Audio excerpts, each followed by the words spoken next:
I was gonna feud the entire swath of King Kong movies from the original 1933 through today's Kong Skull Island, but after doing some recent classic feuds and seeing the view count, it's determined that kids don't give a fuck if the movie's older than 20 years. This episode's rated PG-13, so I get the obligatory one swear word for edginess. Let's get started with the feud.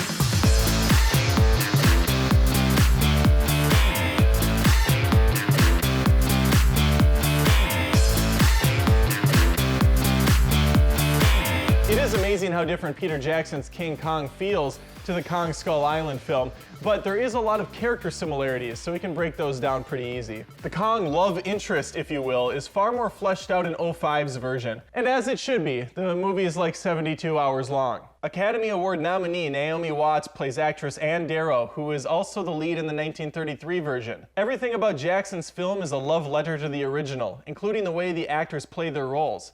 There's an old-school Broadway-esque feel to it all, and Naomi Watts can do one hell of a scream. Personally, I think it's the best in the business, and her connection with the King of the Jungle is sincere and well-performed. On the flip side is Oscar winner Brie Larson, who is almost completely useless here. She gets maybe 2 minutes of screen time with Kong to establish some sort of bond. It's not earned, and the actress deserved better. She spends a vast majority of the time looking beautiful and taking photos with her Kodak camera. Her muscle T companion, Tom Hiddleston, steps into the action role here, but it's a far cry from the fantastic work he did as the villain Loki in the Avengers and Thor flicks. Here he's very generic. And the same can be said for the even more bizarre casting of Adrian Brody as Jack Driscoll. I think Peter Jackson went out of his way to cast actors in odd roles. Jack Black as movie maker Carl Denham was an interesting choice. And I did end up being sold on his character, even though early on in the flick I kept waiting for him to do a comical pratfall. I mean, he's no John Goodman, though once more, Black gets far more screen time for his character to grow. Goodman has very little to work with, which is a damn shame as he's a top-tier actor. And with pretty much every movie in existence, Samuel L. Jackson is in here. Hell-bent on revenge, ignoring logic and reason at all turns. The big surprise came from John C. Reilly, who I expected to be a generic comic relief persona. And while he was funny, it made sense within the context of the character. And it was a nice contrast from the rest of the drab cast. He had the biggest arc in the flick too, and I found myself really only caring about his safety. I mean, I was concerned for the Kodak camera. She took so many good pictures with that thing. Both films also feature the red shirts, who get some backstory before inevitably dying horrifically, but let's get to the eighth wonder of the world himself, Kong. Jackson's version of the King seems far more animalistic and ape-like. And that's not just thanks to the directing, but also from go-to motion capture actor Andy Serkis. Kong is believable, and you grow to love him very early on. 2017's version is pretty awesome, but not nearly as fleshed out. He's pretty much just a badass giant ape with little layer to him. And while that's gonna be fine for most moviegoers, it's not for me. I wanna be tugged at, right here, and down there. 05's film is basically one masturbatory session over the 1933 flick. I think I mentioned the movie's length, which honestly is my only big problem with it. And Jackson has notoriously long flicks. The Lord of the Rings movies, if you get the proper versions, are over 3 hours each. The difference is, there was enough story there to push these films further. Kong feels closer to the Hobbit movies in terms of substance. There just isn't enough material to justify such an extended journey. It takes damn near an hour for the protagonist to even hit the island. This problem is avoided in Kong with a much more comfortable runtime. Kong Skull Island has more of your typical action-y vibe. I did dig some of the character designs, especially the giant spiders and the camouflaged insects. This is camouflaged insects. Then again, King Kong has perhaps the best disgusting insect scene I can recall, and it goes on for quite a while. Much like the last Godzilla film, there is a lack of focus on the title character. I think 05 made it very clear that this is a story about Ann and Kong's friendship. Skull Island can't quite decide who its focus is on. I will say this about Samuel L. Jackson's character. Shame on you, sir, for getting mad at Kong after you guys went in and nuked half of his island. Of course he's gonna retaliate. He's fighting for his land. He's fighting for his right to survive, to be free, to prosper, to live. And you think you can just come in there and destroy half his land and take his freedoms away? Shame on you. How hypocritical can you be, Preston Packard? I'm not going to call you by your rank. No, you lost that privilege long ago when you lost my respect. What the hell am I doing? Who am I talking to even? This is a fictional character. Let's move on.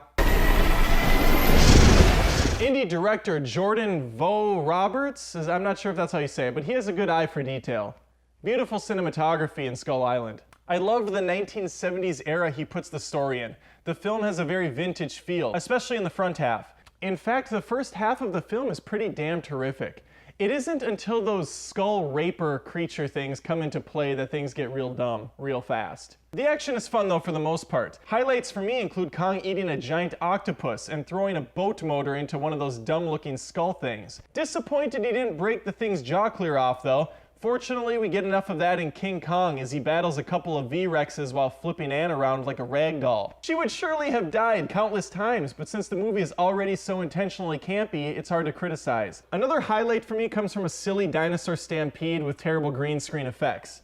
By far the winner for the dumbest, cheesiest moment award though comes from my boy Loki as he's in slow motion 300 style catching a katana and slicing through bat creatures as the camera follows along in the action. It is so freaking stupid. And I was in the theater like an 11-year-old YouTube commenter going, cringy! And I look at my wife and my wife's like, so much cringe! James Newton Howard composes a nice symphony of sounds, very much in line with the story being told. It's a very emotional soundtrack, complete with a full choir at times. And Henry Jackman scored the shit out of Skull Island as well. I think it actually carries the flick at times, especially during an awesome helicopter attack when we first reach the island. What the hell is that? I remember seeing 2005's King Kong in theaters when I was a teenage boy, and that feeling I had, that odd sensation when a teardrop rolled down the side of my cheek, just a single one, a manly teardrop.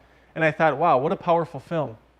Then I saw it a second time, and I thought to myself, how nice is it to be a stupid teenager with disposable income and no real cares in the world? I still enjoyed it a lot. I left Skull Island with a different reaction. Wasn't too shabby. Could have been worse.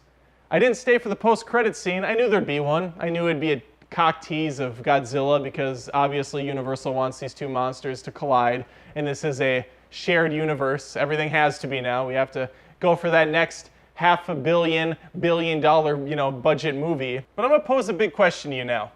Do you give a shit who wins? Did you get invested in Godzilla or Kong in the recent flicks? Or are you basing your hype and excitement off legacy?